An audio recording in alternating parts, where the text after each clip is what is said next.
7 continents in 7 days. Making that trip would be impressive on its own, but one Janesville man is taking it a step further, literally. WMTV's Shana Najawan met with Dennis Beggs as he prepares for the World Marathon Challenge. And Shana, he will begin the trip in Antarctica. That's right, and then he will head to Cape Town, Perth, Dubai, and so on.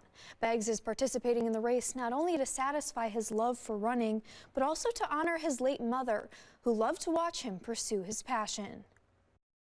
So I went to town and I bought a pair of shoes at Shopko, which is kind of hilarious when I look back on it. After having spent hours of his life walking, Dennis Beggs decided to try a different form of physical exercise at age 55. But I bought what I thought was a good pair of running shoes, and I ran a mile, then I ran 2 miles, then I ran 3 miles, and then I just kind of took off. He began increasing his distance, eventually joining Janesville-based running groups and participating in some races. I've never used a watch or a phone.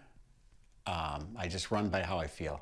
And I think there's a lot said about that is, you know, I pretty much know what my pace is. I can walk in, I can actually show you what my clock is. So far, Beggs' unique method has worked quite well. I end up doing all 6 major marathons in less than a year. He has traveled the world. You speak English, Spanish, Portuguese, doesn't matter what it is. Everybody communicates at the end of the race. You know, and you just know you can see the smiles and the encouragement. It doesn't have to be in its language, it's universal. Come January, he will be running in the World Marathon Challenge in honor of his late mother. When she was in the nursing home, they used to bring in for like Boston, New York Marathon. They used to have the TV and then make sure she could see me on TV and stuff. That's when I did Boston. And, you know, they had clips in New York, or excuse me, Chicago. So it was always, that was pretty near and dear to my heart.